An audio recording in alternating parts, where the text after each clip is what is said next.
Com a chegada do inverno, alguns problemas de saúde voltam a aparecer, como as dores nas articulações.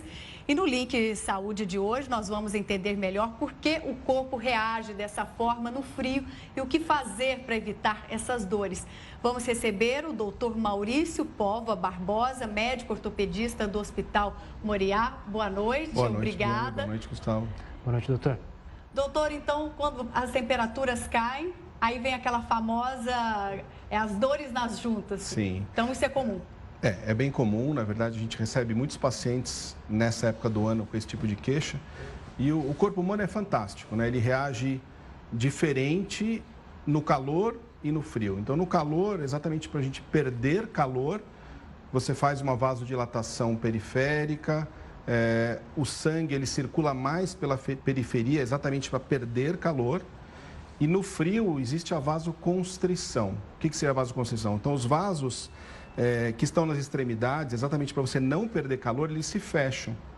E isso diminui o aporte de oxigênio, por exemplo, para algumas articulações das mãos, dos joelhos, e diminui a lavagem das toxinas também. Então, você acaba tendo um pouquinho mais de dor. Isso é uma justificativa, né? Outra justificativa também pela contração muscular, que o músculo ele fica um pouquinho menos elástico no frio, e você acaba tendo um pouquinho de enrijecimento articular, que você precisa fazer um aquecimento um pouquinho mais prolongado, para quem vai fazer uma atividade física, por exemplo. Doutor, vamos com as perguntas do pessoal de casa que eles mandaram pelo WhatsApp. A gente tem a primeira pergunta, se não me engano, é da Lúcia, não? Cadê a pergunta? A gente tem aqui, mas eu passo aqui, se não aparecer o vídeo, eu já passo para você, doutor. A Lúcia, ela diz o seguinte: o que causa as dores nas articulações? O senhor já meio que mostrou que respondeu, basicamente. O que causam as dores nas articulações e a partir de que idade começam essas dores? Tem idade para começar?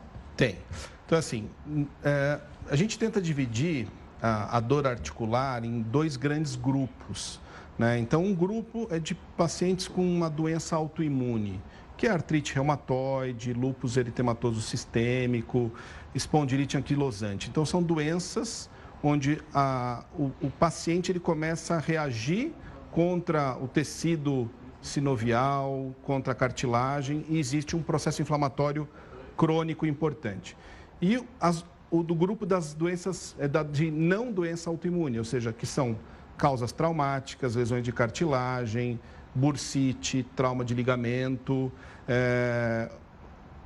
Um paciente com 14, 15 anos de idade já pode começar a ter dor articular. É comum a gente ouvir falar daquelas dores do crescimento, né? O que é a dor do crescimento? Existe dor de crescimento? Não existe dor de crescimento, mas existe o estirão do crescimento, que muitos adolescentes passam por volta dos 12 a 15 anos de idade. E nesse período você tem um crescimento maior ósseo e menor da musculatura. Então, a musculatura não acompanha o osso. Então, nessa hora, você tem uma articulação que não se movimenta totalmente, há uma cartilagem de crescimento que sofre uma tração no sentido inadequado, então faz uma inflamação junto da cartilagem de crescimento. Então, essas seriam as dores de crescimento. Então, 14, 15 anos você já pode começar a ter algumas dores. Temos também a participação do Derival da Bahia. Ele pergunta: o que fazer para diminuir essas dores? Então, o principal é você tentar ter uma vida saudável, né? Uma alimentação adequada, atividade física regular. Por que o exercício é tão importante? Porque você, com o fortalecimento muscular, você estabiliza as articulações. Então, um grande exemplo é a pessoa com dor lombar. A pessoa com dor lombar que vem nos procurar no consultório, você tem que primeiro excluir se tem uma hernia de disco, se tem alguma coisa mais grave, mas de modo geral essa pessoa ela vai melhorar fazendo exercício. Ele começa a fazer fortalecimento abdominal, fortalecimento posterior da região posterior lombar mesmo, e alongamento, e essa pessoa começa a melhorar da dor. Você falou justamente no exercício, é a pergunta do Abiúde, que é de Guaianazes. Ele diz, tem 53 anos, não sente as dores, felizmente, e aí ele fala, seria pelas caminhadas diárias que ele faz ou tem também um fator genético aí?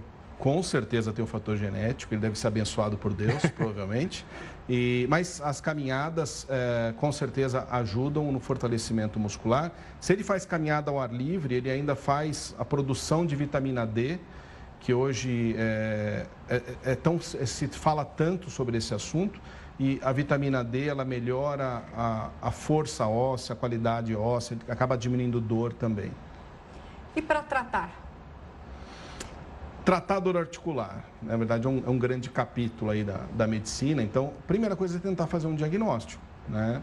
Se existe uma doença específica, uma lesão de uma cartilagem, uma lesão do ligamento, você vai fazer o tratamento específico para isso. Mas se você não encontrar uma causa específica, você pode começar fazendo fortalecimento muscular. Essa é a maior dica, você fazer exercício 2 a 3 vezes por semana, fazer alongamento, tentar ter uma vida regrada, uma alimentação saudável. Normalmente você consegue resolver os problemas mais simples. Com a prevenção. Antes da gente terminar, doutor, já que você falou da alimentação, acho que a dúvida de muita gente existe algum alimento que você possa colocar na sua dieta para ajudar a eliminar essas dores, para evitar essas dores? Então vamos lá. Os derivados de leite, né, para você ter aporte de cálcio. Folhas verdes escuras também, você tem um aporte de cálcio maior. Abacate é uma fruta que também tem benefício na dor articular. Basicamente seriam essas aí, castanhas, alimentos com oleaginosas. Ricos em ômega 3. Ômega 3. Falamos com o doutor Maurício Póvoa Barbosa, médico ortopedista do Hospital Moriá. Muito obrigada pelas informações. Obrigado, uma boa noite. Obrigado pelo convite, boa noite. Obrigado, doutor, e até uma próxima. Obrigado, boa noite.